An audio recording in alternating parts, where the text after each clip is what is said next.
Hey, good afternoon to those of you out here on the East Coast with me. Good morning to those of you out there in the West Coast and middle of the country, and especially good morning, early morning to those of you way out there in the Pacific. I'm excited to get started with today's topic on how federal agencies can exceed their women-owned small business goals in just 12 months. And really, you can replace women-owned small business with any small business program. And the 12 months is just a timeline on how fast you want to sit there and move forward on something. So we're going to dive into that in a second. But I like to start off with a tip every day as a way to say thank you to those of you who show up early and on time. And my tip for you today, and this goes to something I'm going to be talking about with agencies, is sometimes they spend energy, I believe, in the wrong place. But my tip for you today is to think of yourself as a $10,000 an hour asset to your company. If you think about that, then you'll begin to be really protective of your time. Sometimes I get people who want to talk to me, and I feel bad because I like to talk to people I want to. But if I'm talking to somebody, then I'm not doing other things that could be really important. For example, I could be creating, a free course out there on how to exceed in the government contracting on a particular spot and make it available for many, many people and help thousands of people with that hour that I spend or that 8 hours I spend. It doesn't mean I don't want to talk to people, and so don't take it that way. But I just want you to think to yourself, are you treating your time as if it's a $10,000 an hour rate, right? You are a $10,000 an hour asset to your company. And if you protect your time, you're going to be making sure you're focusing on the most important things to you. Okay, that was my tip for the day as a thank you for those of you showing up. Happy Friday. Today is the 31st of March, and it's the end of our Women-Owned Small Business Federal Sales Training during the Women's History Month. And so all month of March, we've been doing all these videos. It's been really exciting for us. We've got to go back. There's a lot of things we mentioned throughout the trainings that we might need to come back and put together a handout or something else we talked about. If there's anything I talked about during the past month that you're unclear on or I haven't followed up on, let me know, because we get hundreds and hundreds of interactions every day, and we try to get back and we try to respond. But like I teach in sales, if the customer doesn't respond and they haven't said no, then the answer is yes. If I haven't gotten back to you on something you've asked me, just get back to me. Bring it to the top of my inbox, and I'll try to get back to you. Okay, so let me get myself here lined up. So today's topic is on how federal agencies can exceed their women-owned small business goals in just 12 months. And I'll get to that topic in a second, but I wanted to say why I'm doing this. My training is always for small businesses. I'm always teaching small businesses. We have government buyers come into the training. We have P-Tech and related type people like that coming into the training. We have large businesses coming into the training. But the audience, the people I'm trying to reach, you, are the small businesses that are out there serving the federal market. And so today we chose this topic because we're always trying to tell smalls what you can do to take responsibility to be able to get more sales. And today I just want to reverse it a little bit and say, hey, agencies, here's what you can do to achieve what you want as well. So let me dive into that topic. Okay, today's topic we're going to talk about is how federal agencies can exceed their women-owned small business goals in just 12 months. If you want your agency to exceed the women-owned small business goals, as well as those of HubZone, SDVO, 8A, or Total Small Business, it's a pretty straightforward process for you, right? Many of the agencies struggle to reach a 5% goal in that women-owned small business area, and that's just wrong. I think it's wrong. I know you think it's wrong, and I know that the government thinks it wrong. No one wants to hold back women-owned small businesses from the success that they envision for themselves as small business owners, right? Congress, agencies, contracting officers, industry, we all want to see agencies exceed the 5% goal that SBA has set, right, for the federal agencies out there. Nobody wants to hold down women-owned small businesses, right? There are a lot of reasons people might put out there for why this is happening, why agencies aren't hitting their women-owned small business goals. For me, I say the reason that agencies are struggling to award 5% of the federal contract dollars to women-owned small businesses is because they don't have a clear, easy to follow process that is going to deliver those results, hit that goal that they've set, right? In late 2017, I set out to define that process for the HubZone small businesses when I realized they weren't hitting their goal at all.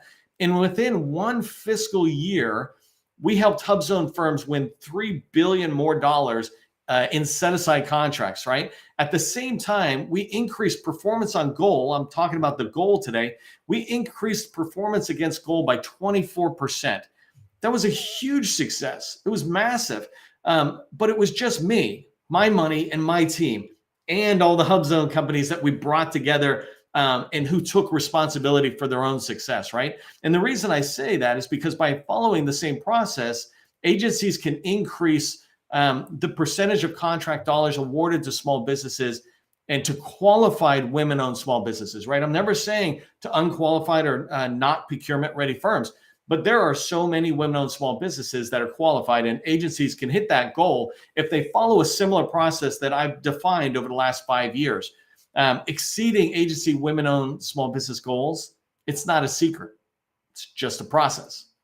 All right, if you don't know who I am, my name is Neil McDonnell. I'm the president of the GovCon Chamber of Commerce, and I want to welcome you to my live federal sales training where I teach tips for success in the federal market. Like I said, usually I teach small businesses how to get into agencies. Today, I want to talk to agencies about how you can hit the goals that you have. For those of you who are small businesses on here, it's really important for you to pay attention to what I'm teaching because you want to be where I'm trying to get the agencies to look, right? And perhaps you can also take this training and go share it with them.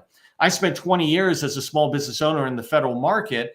And since 2018, when I started the HubZone Chamber that then became the GovCon Chamber of Commerce, I've been teaching people like you that government contracting is not a secret. It's just a process. If you're not connected with me on LinkedIn, YouTube, do me a favor, connect and do that right now so that you can keep tracking on really good information that I put out there. Yesterday, I put out this huge strategic plan. It was like 140 pages or something. Not strategic plan, but a industry briefing. And in there was many people's names, a lot of email addresses and perhaps phone numbers, and 11 huge opportunities that might fit into your space. Before we get started, if you haven't done so already, put in your company name and your core competency into the chat.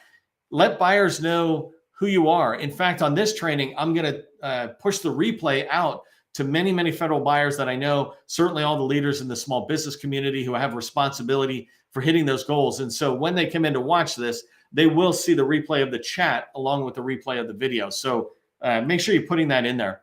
Finally, I just want to say thank you to the sustaining members of the GovCon Chamber of Commerce. Without you, none of this training could be possible. We don't take money from the government. We don't take money from large primes. It's sustaining members like you who make this possible. Okay, so I wanted to go through three main points, if you will, on today's training about how agencies can exceed the women-owned small business goal in 12 months.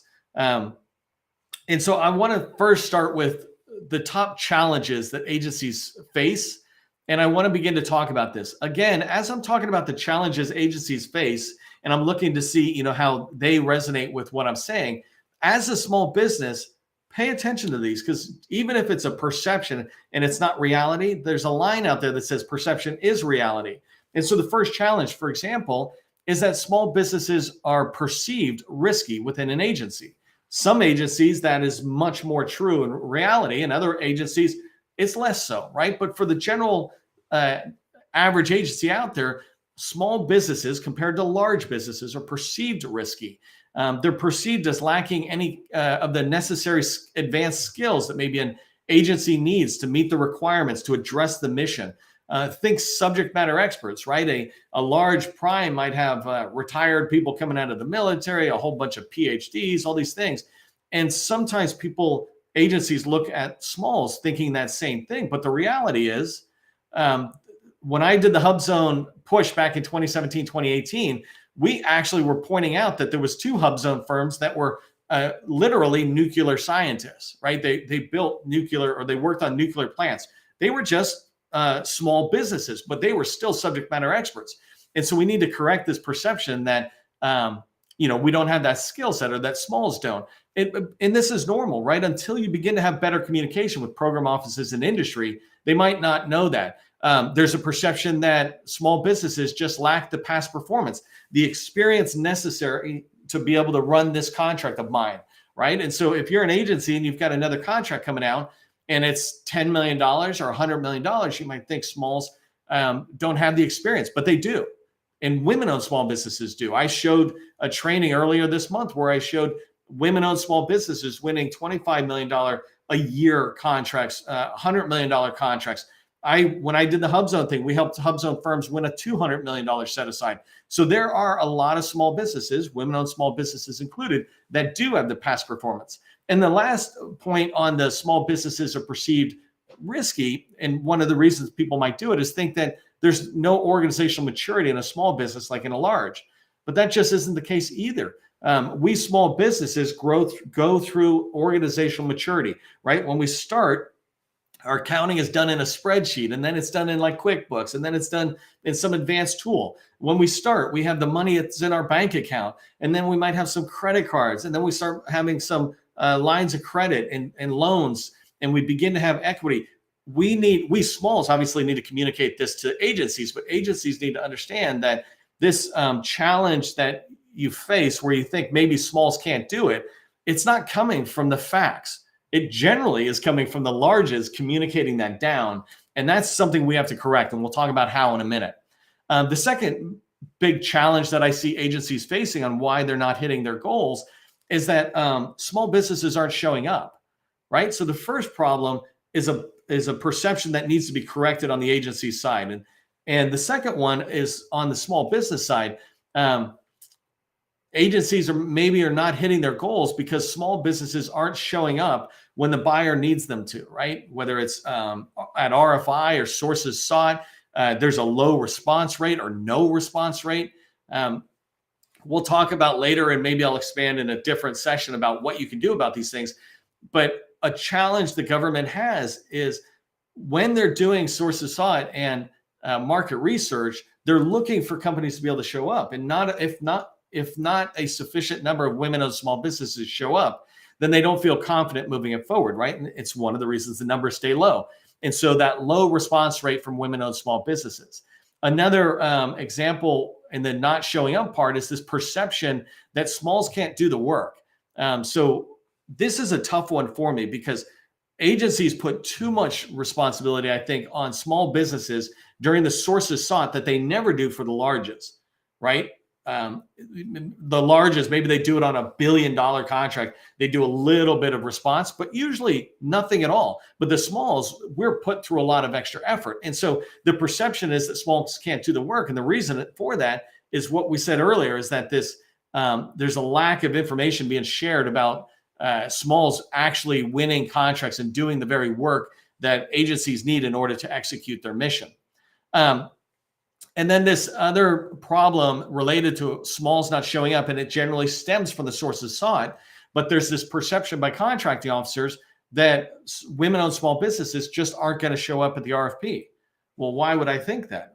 I think that because they didn't show up to the sources sought, and they either can't do the work because they didn't respond. I mean, because they're not responding, I'm thinking they can't do the work, right? If they could do the work, they would tell me they could do the work. But because there's a low response rate, because we put too much burden on the smalls, there's a low response rate, which gives us the perception either that they can't do the work and that's why they're not responding, or they're not interested in participating in this opportunity, and so they won't show up at the RFP.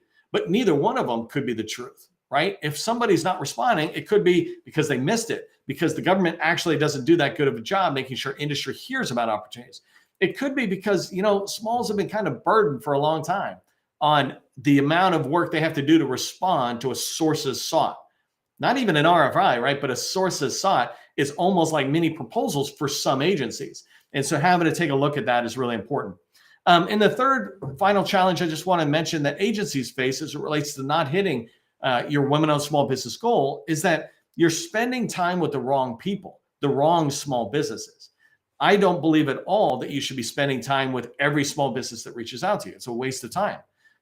There's better ways to handle that, still serve the industry, serve the community, but not actually spend an hour talking to somebody. So one example of the wrong type of person or company to be talking to is talking to somebody who has no chance of supporting the agency's mission. They have no chance of winning that prime contract.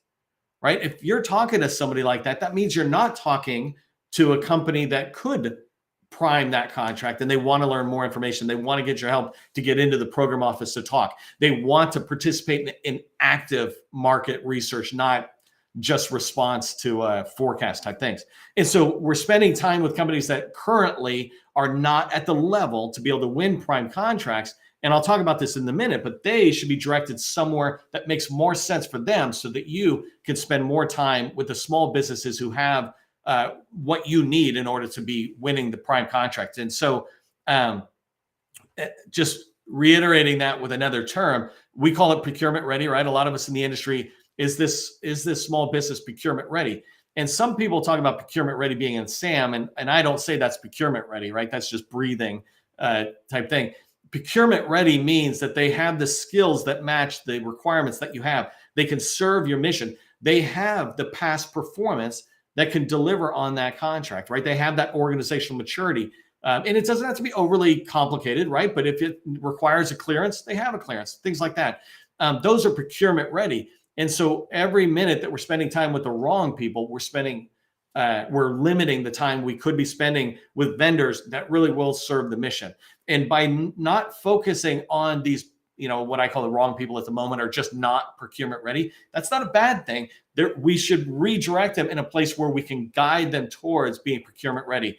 And so let me go on to the next slide, which is my recommendations for you. I didn't want to overly complicate my recommendations today. I've been doing this 5 years. I'm happy to talk to agencies about what to do, but I have 3 recommendations that I'm just going to mention all 3 of them, and then I'm going to go into them in a second here. But 3 recommendations for agencies on how to exceed your women-owned small business goals. First one is proactively build your supplier base of women-owned small businesses. The second one is implement an agile approach to industry engagement. And the third one, maximize the time spent with procurement-ready small businesses. So those 3, proactively build your supplier base, implement an agile approach to industry engagement, and maximize the time spent with procurement-ready small businesses. So let me talk about what those mean. The first one, you can automatically infer and assume that when I say proactively build your supplier base, I mean don't sit around and wait for it to happen. Don't reactively build your supplier base. Whoever's knocking on your door. You go to a matchmaking event. There's people there. I mean proactively get out there. And so an example is 3 examples I want to give into how you can proactively build your supplier base. First thing is in FPDS. If I go in there, and I teach this to small businesses all the time, if you're looking to subcontract, go into FPDS, find out who's winning, reach out to them, and you can start working with them. Well, agencies can do that same thing. Go into FPDS, find out who's winning, and invite them to become part of your supplier base. If you have a supplier portal, for example, register in there, and I'll talk about that in a second. But FPDS, you can find the winners in a very small amount of time. You can find the winners and begin to reach out to them. And you can begin to do your own research and go, wow, you know what? A minute ago, I thought women-owned small businesses couldn't do contracts over $20 million. They just handle smaller ones. But no, look at all these firms who are handling contracts that are well north of $50 million, right? But if you go in there, you're proactively doing it. Yes, the small businesses should come knocking on your door if they want to work with you. But if you're going to be one of those agencies within the federal government complaining about how you can't hit the numbers, and President Biden and the administration is really pushing for these numbers to go up, well, you could also proactively do that by reaching out and finding the people already winning contracts, because there's a good chance you might like them for some of your future requirements. The second tip in here is, as it relates to proactively building your supplier base, is think about DSBS, the Dynamic Small Business Search, #1 market research tool out there. As you know, there's 9,000 women-owned small business firms in there, SBA certified women-owned small businesses, right? There's 85,000 self-certified, but 9,000 SBA certified. And so when you think about that, you can reach out through DSBS and begin to proactively bring these people in, not just during market research on a single opportunity, but actually reach out to many of them and bring them in. And I'll talk in a minute about how do you engage with them, but reach out to these businesses and don't wait for them to come knocking on your door. This goes to the last point I wanted to mention about building your supplier base is I talked a second ago about supplier portals.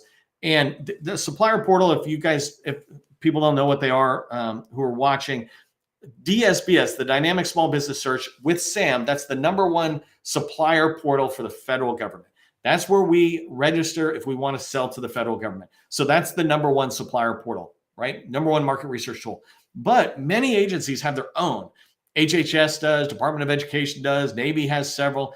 We have a whole supplier portal that you can go download, supplier portal directory that you can download from our website, www.govconchamber.com. Go there and you can download a free directory of those portals. And my point to you, though, as an agency is, how is your agency managing your own internal supplier base, right? There's this idea that you look to your incumbents and then you maybe look somewhere else. Do you have your own supplier portal? If you have your own supplier portal, are you making sure that one is populated, right? I would encourage you to use DSBS and not have it. But I want to give you an example of the very most populated agency supplier portal and how poor the performance is and how easy it is to proactively build your supplier base. HHS has a supplier portal, many of them out there, but they have the one that is the most populated. And of those 9,000 women-owned small business firms, only 30% of them are registered with HHS in there as wanting to do business. But I'd be willing to bet my weekly paycheck that I could talk to 90% of the women-owned small businesses, and they would say, if I could get a contract with HHS, I would love to get a contract with HHS, supporting them, doing what I do, right? And so most small businesses are unaware of things like this supplier portal. And if you proactively build your supplier base, then you're going to go out there and talk to them and invite them in and get them to join you the same way I go out and I try to get small businesses to join the chamber or agencies to come in and talk with us. So that's the first one, proactively build your supplier base. The second thing I wanted to recommend is for you to implement an agile over waterfall approach to industry engagement. Right now, most of the federal government still operates in a waterfall model. And if basically what waterfall means to me in this case is big, huge projects or initiatives of engaging industry and really an old school approach, like 20 years old type thing. And so I could have called it a modern one, but I like agile because you want to move on a dime because your missions are moving on a dime. The priorities of the federal agencies are moving on a dime. So your engagement with industry should be as agile as you want the small businesses to be, as flexible as you want the small businesses. And so one recommendation, for example, is go from a very large event to weekly briefings. Crane, Indiana is a naval installation. And they know I love them, so I'm going to use them as an example, but I'm going to say what they're doing I'd love to see change. They do this huge event where it's a small business event, and it's packed with a lot of good information, but it's basically one day, and it's packed, and it's a lot of effort on their behalf. And then if you missed it as an industry, then perhaps you're going to miss it. You're never going to see it. What I'm encouraging you to do, let's use Crane as an example, right, is go from one large event to weekly events. And that might seem like a lot, but it really is not. You're working 40 hours a week, right? Spend one of those hours having an industry event. I do this every single day. This live thing I'm doing, it's 30 minutes. I would recommend yours is 60 minutes, and I can talk later about a framework. But you do a 60-minute thing. That means you show up. At most, you're spending 2 hours investing tops for you as a person organizing it in there, and the rest of us can help you get it done or things like that. But you have this chance of reaching hundreds of small businesses every single week. You have this chance of staying in front of the supplier base over and over again, educating the supplier base, beginning to make more and more of the non-procurement ready small businesses procurement ready by giving them guidance on how to work with Crane, et cetera. So that's one tip on how to go to agile from a waterfall approach is come down from these huge annual events that are on location, for example, and do a ton of virtual events. And I recommend weekly live events. Okay, another one that you can do to engage industry is host 30-minute set-aside calls. And I'm going to talk about this very briefly. I have a whole nother, I can come in and talk to you, or I have a whole nother training on it. But a set-aside call is basically like a pre-industry day. Industry day events typically are around a big opportunity or an opportunity. What I'm recommending, and what I did a ton of, is set-aside calls. You take an opportunity, or in your case, a requirement, and you sit there and host a quick meeting, 30 minutes. Anybody who's interested, come in, ask any questions you want. And you make that recording available to anybody instantly, right? When you do this, you're encouraging industry to learn a little bit more about it, see that the response is not that big of a deal, and see if they can align their core competency to your requirements. You're encouraging more women-owned small businesses to respond to opportunities. I did 400 of these for the HubZone thing. You don't have to do near as many, but if you start doing some, then this will move forward the needle on engaging industry. And the last one on an agile approach is just create a social selling campaign. Right now, the best way to engage with industry is through social selling, right? LinkedIn is one of the best ways, but you can also use YouTube, your website, whatever, but making a concerted effort, not to brand and market, but to inform. The whole point of this is how do you train industry? How do you engage with industry, right? Not how do you brand and market. And so if you follow a social media approach, you can do something similar to what I do, where I put out strategic plans, for example. I take your industry document and put it out. If I can find a commander of some office who's talking about that, I'll put that video out. You can do things like that by creating a social marketing plan that just goes through the year. And again, the effort is not really anywhere near the rewards that will come in from it. The third tip, and the last one I want to just push here, is maximize the time you spend with procurement-ready small businesses. And one of the ways you can do this is create a vetting process. Pretty much any small business can call somebody and they're in, but there's so many small businesses who aren't in the government yet, who aren't making money yet, or who haven't really gone beyond any kind of subcontracting, for example. Well, those people should be guided down this path of, hey, why don't you team? Not enough agencies teach small businesses how to work with them, right? They do some of these training briefings or whatever, but it's not helping because you keep getting calls from people who can't actually be a prime contractor. Well, if they can't be a prime contractor, then it's really not your job to talk with them. Yes, you can, and you're nice, and I get that, but you should send them to on-demand training, things like that. That way you can increase the time that you're spending with the person who is coming from a company that could win the prime contract. And so the vetting process is ask a series of questions. You know, are you making any money? Are you in SAM yet? Are you here? If not, here, go over here first. I would absolutely love to talk with you once you go through this cycle, right? And a vetting process is you're just automating the process before you talk to somebody. That way, when you talk to them, you're going to be able to help the small business, and you're likely going to be able to bring a supplier in that can help with the mission and the requirements that are there. Create a living, robust, on-demand training session. That's the one I was looking at. And then remember, you too, I said this at the beginning for small businesses, remember that you're a $10,000 asset to your agency. If you remember that, then you're not going to spend those $10,000 hours with companies that have no chance of winning and really aren't going to be able to help your agency. You want to guide those companies to go talk with smalls and larges who are priming already, learn from them, then come to us, kind of thing. So I'm blowing through really fast on it. I have a lot of kind of activity that I wanted to discuss with you, and I want to show you this one quick slide, and I'll wrap up because I always like to keep to the time. Slideshow. Okay, this one slide. This way you can read most of it, but I can just show. What I'm trying to show here on this one slide is that me, with my resources, and now with our sustaining members, but even that's a low commitment on people's behalf. What we have been able to do is just incredible. But imagine what you could do with agency resources, right? We get on average 2 million views or engagements, et cetera, on our trainings, on our content every 12 months, right? So every 3 months, we're doing about 500,000 views. And that's only increasing as we continue to get out there. But we don't nearly have the resources you have at an agency. And so I would highly recommend you begin to think about some of these actions that we've done, beginning to implement them yourself. If you can, and if you do this, you will quickly find that you're able to exceed the goals that you have. Okay, so let me just wrap up. If you want your agency to exceed that woman-owned small business goal, as well as those of HubZone, SVO, and 8A Total Smalls, then just remember, proactively build your supplier base, implement an agile approach to industry engagement, and then maximize the time you spend with procurement-ready small businesses. I guarantee you, if you do these, if you follow these tips, you're going to exceed your goal in 12 months. I'd love to talk with you at an agency if you're interested in how I can share more information with you or how I can help you get this done. Reach out to me directly if you're interested. And remember, for industry and government contracting is not a secret. It's just a process. I'll see you in the next training.